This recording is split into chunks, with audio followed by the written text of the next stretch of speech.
Abaganda balugera nti ewali omulema tofunyizaawo olugalo. Tebaali babulwa ba bwongo wabula baali bategeereza ddala n'okutegeerera ddala kiki kye baali boogerako nti mu biseera ebimu obeera ewantu nga balina okusoomooza okw'enjawulo toteekawo ate bintu bisobola kubawuliza nga ggwe abasekerera oba abasekeeterera. In fact newabaawo n'olugero olugamba nti eyeetisse tasekerera wankenku oba abisaaga ge yatasekerera wankenku. Abamanyi olulimi Oluganda musobola okuluwoomeza mu comment section. Akatambi kentandise nako katambi ka muvubuka omu goyinza okuyita nti omuvubuka omuto. Omulayini efaananako bwetyo. Omuvubuka ono yakutte ensimbi eziwerera ddala emitwalo gya Uganda 11 okusinziira nga bw'oyinza okuba ng'olaba mu katambi. Kwabaddeko obw'etaano bubiri n'obw'50 bubiri. Ensimbi zino n'azikwata n'aziteeka mu kyoto n'azookya. Abagoberera ebya social media bagamba ensimbi zino sinjokye ate abalala bagamba nti akavubuka Sente kazookyeza. Kati nno kino kireese bangi obusungu era nga ono yeyandibwa omu ku bannayuganda abasookedde ddala nga muntu wa bulijjo abantu okutandika okusaba at least poliisi eveeyo ereme kubanga esirika busirisi ng'ensimbi z'eggwanga zigenda mu maaso n'okuba nga zituyoboolwa ate ku katambi live n'okubeera nti omuvubuka ensimbi yabadde azikutte ng'azivumbika mu kyoto azookya. Newankubadde ate w'otunuulira wa omuvubuka ono we yabadde osobola okuba nga weebuuzaamu ddala ku ngeri gy'afaananye n'ekifo ekituufu kennyini waali. Kakibe kyoto mwennyini mwali mu kwokyeza ensimbi zino. Ddala omuntu ow'ekikula kino asobola okubeera n'ensimbi bwe ziti n'asalawo okubanga just azireeta buleesi kutokomoka. Wabula nga bino omwana mulenzi byonna okubikola yabadde abikola mu nkula ya kunoonyaayo kantu oba okubeera ng'akolera bannayuganda content asobola okuba nga abasanyusa. Wabula ngenza okuba nga nkola emboozi eno eddakiika ebula 10 owera ssaawa 11 ez'akawungeezi k'olunaku lwange ennaku z'omwezi 6 Maachi omwaka 2026 nga bangi batandise okuba nga basindiikiriza poliisi y'eggwanga nnyaffe Uganda ate era Bukadde kamu ne banka y'eggwanga Bank of Uganda okubeera nti zikwatagana wamu okukola ekikwekweto omuvubuka ono asobola okubeera nga agombebwamu obwala. Kati waliwo ali eyagamba nti naye omuvubuka ono ssente ze bw'aba azookyezza aba ayokya ssente ze mukwano. In fact ekifaananyi ekyo kyolaba screenshot gye nkubye okuva ku akawunti y'omuvubuka ono era nga yoyo yennyini gw'olaba ku screen. Erinnya lyakozesa ku mikutu emigattabantu nga TikTok yeeyita Mani Kaliddalu. Mani Kaliddalu. Kati mwana mulenzi ono obwakaliddalu yabukoledde ku ssente. In fact yamaze okuzookya n'awandika n'agamba nti money done. Ekitegeza nti ensimbi ezo zo nzimaliriza okuzookya. YouTube channel eyagaliwo kyebadde irina okuba ng'ekola kwe kunoonyanoonyako ku mitimbagano okufunira biki ebikwotingibwa naddala ku ssemateeka omuntu singa aba ayokyeza ssente z'eggwanga aba akoze musango era guba musango ki na kiki ekisobola okuba nga kimutuukako. In Uganda, destroying, burning, tearing or cutting currency notes and coins is a criminal offense, as the Uganda shilling is considered a national symbol and the property of the state, not a personal property that can be destroyed at will. Mu ggwanga lya Uganda okwonoona ensimbi okuzookya okuziyuza oba okuzisalaasala kimenya mateeka. Olw'ensonga zino ssente zitwalibwanga akabonero ak'eggwanga era nga ziba ssente za gavumenti so si ssente za muntu ssekinnoomu nabwe ekityo tewali alina lukusa kukwata nsimbi zino kuzookya. Here are the key legal aspects regarding the burning of money in Uganda. Legal standing. Money is regulated by law, and willful defacing, soiling or damaging of banknotes or coins that are legal tender is prohibited. Penalties, which specific penalties for burning in the penal code are general.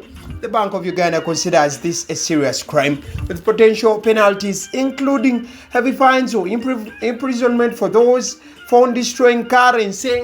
Tisinga ensimbi baba bakutte mukwano gwange ng'ozokya oba ng'oziyuzayuza oba ng'ozitataganya mu ngeri emu oba endala, okusibwa n'okubeera nga osabibwa omutango omunene kyekimu ku bintu ebiriwo nga ebyokulondako naddala ku muntu gwe baba basanze nga ensimbi azikutte azitwala mu ngeri eyo. Mukaddeke kamubagamba nti there is a context of offense.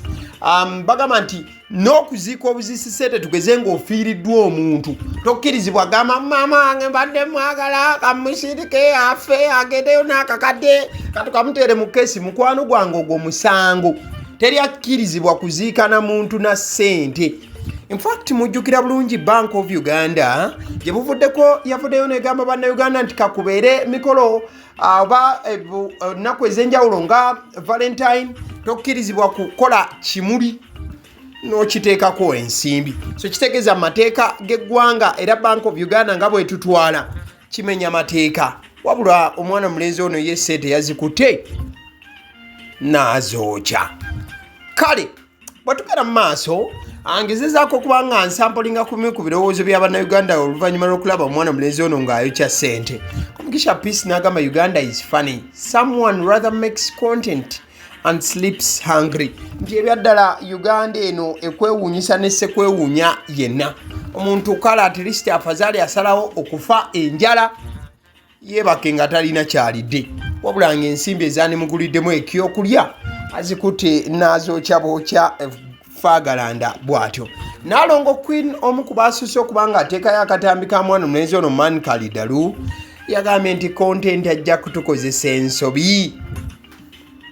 Yes, to many of the people that watched this video, this is just a content piece. But at the end of the day, mulimu omusango omunene ddala. Kampala Chaos agamba why can't he use that to remodel the kitchen? Kampala Chaos ye yasize kutunuulira kiyungu n'agamba kati omuvubuka ali mu kwokya Sente. Ekiyungu obuyungu mwali kiyina engeri gye kifaanana yeetaaga kuddaabiriza. Lwaki ensimbi teyazikutte at least ne bongera emiti ku kiyungu? Still sampling some of the public reactions according to the action of the young man. Ono bamuyita Moses K agamba Bank of Uganda, this is where we are, do the needful. Bagamba bannange banka y'eggwanga Uganda kati mulaba omuvubuka ayokya Sente banaye bwagala tukole kitava ekyakola. Ono bamuyita Solomon Kaweesa asoma amawulire ku NTV agamba nti this one doesn't look like someone who can burn it. Nti nedda omuvubuka jasi yapoozinze ka video n'ateekayo ebipapula tasobola kubeera nga muntu asobola kwokya Sente. In fact nange ka video wenketegereza bwe katambula kati kalabika nga ate bagira nassayo ebipapula. Bamuyita Medi Walusimbi Omubbi agamba I guess this idiot says criminal as per Bank of Uganda official, but the idiot behind coolers, that's when fellows like him will learn to respect money as a national treasure. It's printed with our taxes. Medi agamba nti Sente z'eggwanga bwe bazigenda mu gye bazikolera zikozesebwa na misolo gyaffe oba Sente ze batuggyako, nabwe kityo omuntu tasobola kuvaayo n'azizannyirako ne mumuleka bulisi bw'atyo. Agamba nti Bank of Uganda nammwe musitukiremu. Ano bamuyita Ben Farms Limited agamba nti guy has won himself a VIP ticket to Luzira. Enjoy. Agamba mbu bwe katali girya gayi yeewangulidde komera lya bwerere okuyingira Luzira. Namugamba nti kati kyekiseera alinyumirwe. Then ono bamuyita RTB Romeo agamba over to you police, some people need to learn the hard way. Ono agamba nti bannange kati bino tubikwase police omuvubuka eno emukoleko. Ano bamuyita Thomas agamba it is illegal to tamper with the face by stamping, writing or piercing or mutilate banknotes and coins. Thank you for making police work easy for them. Thomas n'agamba nti kyabulabe nnyo okwonoona ssente oba ozikolakolako obusolosolo bwe buti. N'agamba nti omuvubuka ono engeri gye yeekutte akatambi at least yayanguyiriza poliisi. Sir philosopher, he won't sleep hungry. Once he's arrested, prison will provide him with free meals. So philosopher agamba nti temweralikira kugayo no tagenda kuddamu kusiiba njala yadde okugisula olumukwata akawunga mukomera agenda kweriiranga bw'ayagadde. Brainy Faith agamba I think we need more conferences for this new stock of men. One is burning money to make content, another is abusing his father in broad daylight. Agamba nti bannange kati abasajja abapya be tulinawo mu Uganda bafuuse ebyetere. Omu ali mu kwokya ssente, omulala ali mu kuvumaavuma kitaawe ku TikTok. So nga nno bwe zityo bwe zaafaananye. Kale nga tukyali ku nsonga za ssente, ekifaananyi kyolaba ku screen kya muvubuka akwatiddwa police at the police in Kampala Metropolitan. Yakutte omuvubuka ono babadde babba abantu ssente nga bakutaayiza ova mu banka ne bakugoberera ku piki ne bakubbako ssente. According to Luko Weisigire, Honorable simanyi kitiibwa ki omukulu Luko Weisigire wa police agamba nti police in Kampala Metropolitan have arrested a suspected robber targeting bank customers using motorcycles. Nti bakutte omubbi nga bano badde nga bakozesa boda nga bakulindira ku banka. The suspect, identified as Wagaba Hussein, 27-year-old male adult from Kayunga in Wakiso district, was arrested today at 6th March 2026 following an attempted robbery in Nigeria. Nti omuvubuka ono myaka 27 bamuyita Wagaba Hussein bamukwatidde emyaka 27 bamukwatidde ava Kayunga district bamukutte olunaku lwayongera ku mwezi mukaaga era nga babadde poliisi mu linnya Kagere okusinzira obubbi obubadde buli mu kugenda mu maaso e Nigeria. The victim, Nakawome Deborah, age 27, had withdrawn Uganda shillings 21 million from a bank in Ntinda and hired a boda to return home to Buwate. On reaching Nigeria, a few meters from the police station opposite Starbucks, another motorcycle approached at high speed and the passenger grabbed her bag. Kachigambibwa nti Nakawome Deborah yabadde ajja ensimbi mu bank Bukadde 21. Kati bambi n'afuna boda emuvuga emuzze wakaawe Buwaate. Kati watuuse Nigeria kumpi ne Starbucks awo nga ne police teri wala naawo. Piki endala nejja ne bayitako n'esembera piki y'abano ng'evuga speed ne basika ensawo y'omukazi Nakawome Deborah ebaddemu Bukadde 21. The victim raised an alarm, prompting police officers nearby to respond immediately. One suspect who was riding the motorcycle managed to escape due to heavy traffic, which made it unsafe for officers to engage. However, the suspect who grabbed the bag was arrested and the Uganda shillings 21 million was recovered. Kati omukazi gwe baseko bag aga banaga muyawula ekiwaliriza poliisi okuddukirira omulanga era gayona abadde emabega nga gwe bavuga yasise baaga. Kati we bitabuse oli abadde amuvuga ye andoza anyenyeza piki ono n'avaako n'agwa n'ekisawo. Obukadde 21 bamunywereddewo era obukadde 21 poliisi buzze mu mikono gyayo bagenda podiza Nakawome Deborah. The suspect is currently detained at Nigeria police station as investigations continue and efforts are underway to arrest the accomplice.